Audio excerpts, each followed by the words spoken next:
जिंदगी में कई बार ऐसे मौके आते हैं जब जीत या हार मायने नहीं रखते। उससे भी बड़ा हो जाता है सही और गलत का सवाल।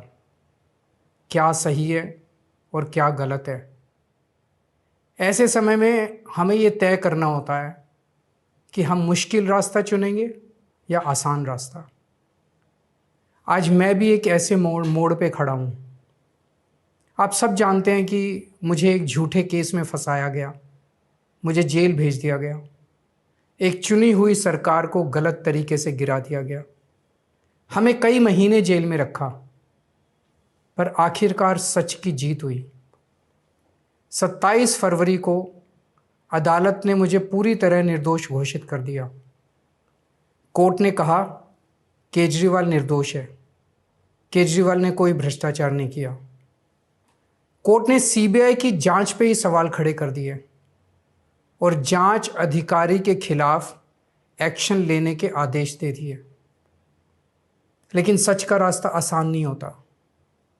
सीबीआई ने तुरंत इस फैसले को हाई कोर्ट में चुनौती दी और ये केस जस्टिस स्वर्णकांता शर्मा जी के सामने लगा।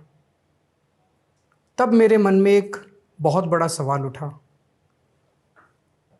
क्या इनके सामने मुझे न्याय मिलेगा? मेरे मन में ये प्रश्न क्यों आया?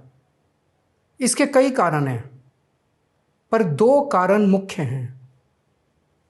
पहला कारण ये कि आरएसएस की जिस विचारधारा वाली सरकार ने झूठे आरोप लगा के मुझे जेल डाला, जज साहिबा ने स्वयं माना है कि उस विचारधारा से जुड़े संगठन अखिल भारतीय अधिवक्ता परिषद के मंचों पे वे कई बार जाती रही हैं। मैं और आम आदमी पार्टी उस विचारधारा के घोर विरोधी हैं।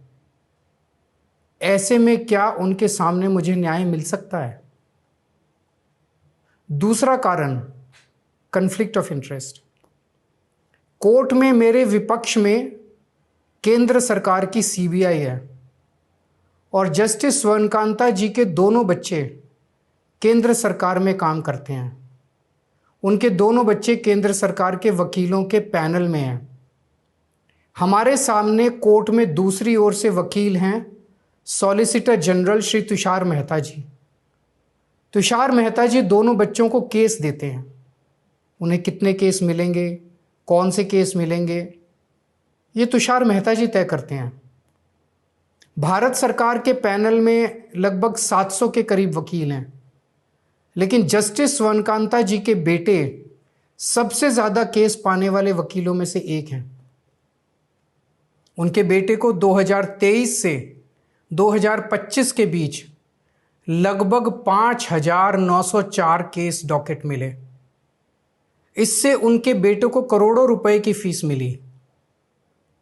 आज की तारीख में उन बच्चों का भविष्य और कमाई दोनों काफ़ी हद तक तुषार मेहता जी पर निर्भर है।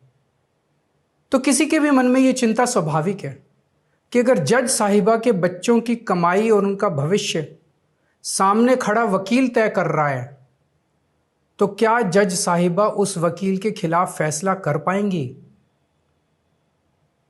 मैं ये स्पष्ट करना चाहता हूं कि मुझे जुडिशरी पे पूरा भरोसा है। मैं जुडिशरी का बहुत सम्मान करता हूं। जब मेरे खिलाफ गलत साजिश हुई तो हमारे देश की जुडिशरी ने ही मुझे न्याय दिया था। जब मुझे झूठे केस में गिरफ्तार किया गया तो इसी जुडिशरी ने मुझे बेल दी थी। इसी जुडिशरी ने मुझे उसी झूठे केस में दोष मुक्त करार किया है। पिछले 75 वर्षों में जब जब देश पे आंच आई, हमारे देश की जुडिशरी ने देश को बचाया और नागरिकों के हितों की रक्षा की है। मैं जस्टिस स्वर्णकांता जी का भी बहुत सम्मान करता हूँ। मुझे उनसे या उनके परिवार से किसी भी प्रकार की कोई व्यक्तिगत आपत्ति नहीं है। लेकिन न्याय का एक बहुत बड़ा सिद्धांत है, justice should not only be done but should also be seen to be done. इसलिए मैंने जस्टिस स्वर्णकांता शर्मा जी से पूरे सम्मान के साथ अनुरोध किया कि वो इस कन्फ्लिक्ट ऑफ इंटरेस्ट जैसे कारणों की वजह से इस केस से खुद को अलग कर लें। लेकिन उन्होंने मेरी दलीलें खारिज कर दी और फैसला दिया कि वो स्वयं ही ये केस सुनेंगी। आज मेरे सामने सबसे आसान रास्ता है कि मैं उनका आदेश मान लूं और एक बड़ा वकील खड़ा करके उनके सामने अपना केस लड़ूं। पर यह मुद्दा अब सिर्फ मेरे केस का नहीं है, बल्कि आम लोगों के न्याय प्रणाली पर भरोसे का है। ऐसी दुविधा के मौके पे बापू ने हमें सत्याग्रह का रास्ता दिखाया। बापू ने कहा था कि जब भी किसी अन्याय का सामना करो तो उसका पहला कदम विरोध नहीं बल्कि बातचीत होना चाहिए। अपनी बात अन्याय करने वाले के सामने पूरी विनम्रता के साथ रखनी चाहिए और उसे सुधारने का पूरा मौका देना चाहिए। सारी कोशिशों के बाद भी अगर न्याय ना मिले तो अंतरात्मा की आवाज़ सुनो। यदि अंतरात्मा की आवाज़ कहती है कि न्याय नहीं हुआ तो शांति और विनम्रता के साथ सत्याग्रह करना चाहिए। फिर उसके जो भी परिणाम हों वो सहर्ष स्वीकार करने चाहिए। पर इस पूरे प्रकरण में अन्याय करने वाले व्यक्ति के प्रति किसी भी प्रकार की नफरत या गुस्सा नहीं होना चाहिए। मैंने भी बातचीत से शुरुआत की, पूरी निष्ठा और विनम्रता के साथ जस्टिस स्वर्णकांता जी के सामने अपनी बात रखी।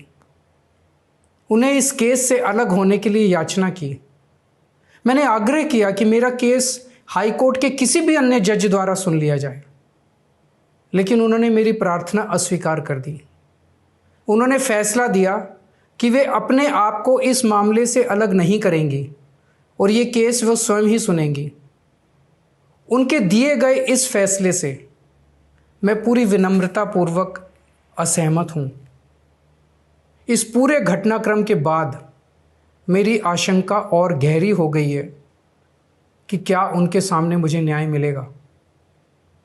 बापू के दिखाए रास्ते पर चलते हुए सत्याग्रह की भावना से अब मैंने फैसला किया है कि मैं इस केस में जस्टिस स्वर्णकांता जी के कोर्ट में ना तो स्वयं पेश होऊंगा और ना ही मेरी तरफ से कोई वकील पैरवी करेगा। जस्टिस स्वर्णकांता जी जो भी फैसला सुनाएंगे उस पर समय आने पर मेरे जो भी कानूनी अधिकार हैं, जैसे सुप्रीम कोर्ट में चुनौती देना आदि, वो सभी कदम लेने के लिए मैं स्वतंत्र हूँ। ये बात आज मैंने एक पत्र लिखकर जस्टिस स्वर्णकांता जी को भी सूचित कर दिया है। मेरा जस्टिस स्वर्णकांता जी से किसी प्रकार का व्यक्तिगत विरोध नहीं है। यदि भविष्य में भी कभी उनके सामने मेरा कोई अन्य केस लगता है जिसमें मेरे विरोध में बीजेपी, केंद्र सरकार या तुषार मेहता जी नहीं हैं, तो मैं उनके समक्ष जरूर पेश होऊंगा। आप पूछ सकते हैं कि यदि मैं जस्टिस स्वर्णकांता जी के रिक्यूजल ऑर्डर से असहमत हूं तो उसके खिलाफ सुप्रीम कोर्ट क्यों नहीं जा रहा? उसकी तैयारी कर रहा हूं। ये पूरा मामला बहुत नाजुक और संवेदनशील है। कानून को ध्यान में रखते हुए, जुडिशरी के सम्मान को ध्यान में रखते हुए और लोगों के न्याय व्यवस्था पर भरोसे को ध्यान में रखते हुए एक एक कदम उठाना है। मैं ये कदम अहंकार या किसी विद्रोह या विरोध की भावना से नहीं उठा रहा। इस कदम के जरिए मेरा मकसद देश की कानून प्रणाली को चुनौती देना भी नहीं है और ना ही मेरा मकसद न्याय व्यवस्था का अपमान करना है। इसी केस में मैंने हर स्टेज पे, हर अदालत में अपना पूरा सहयोग दिया है। मैं न्यायपालिका का बहुत सम्मान करता हूँ। इसी न्यायपालिका की वजह से आज मैं आज़ाद घूम रहा हूँ। मेरा सिर्फ और सिर्फ इससे एक ही मकसद है, देश की न्याय व्यवस्था पर लोगों के भरोसे को और मजबूत करना, लोगों में ये अटूट विश्वास भरना कि ज़रूरत पड़ने पर हमारे देश की न्याय व्यवस्था से उन्हें न्याय ज़रूर मिलेगा। जय हिंद।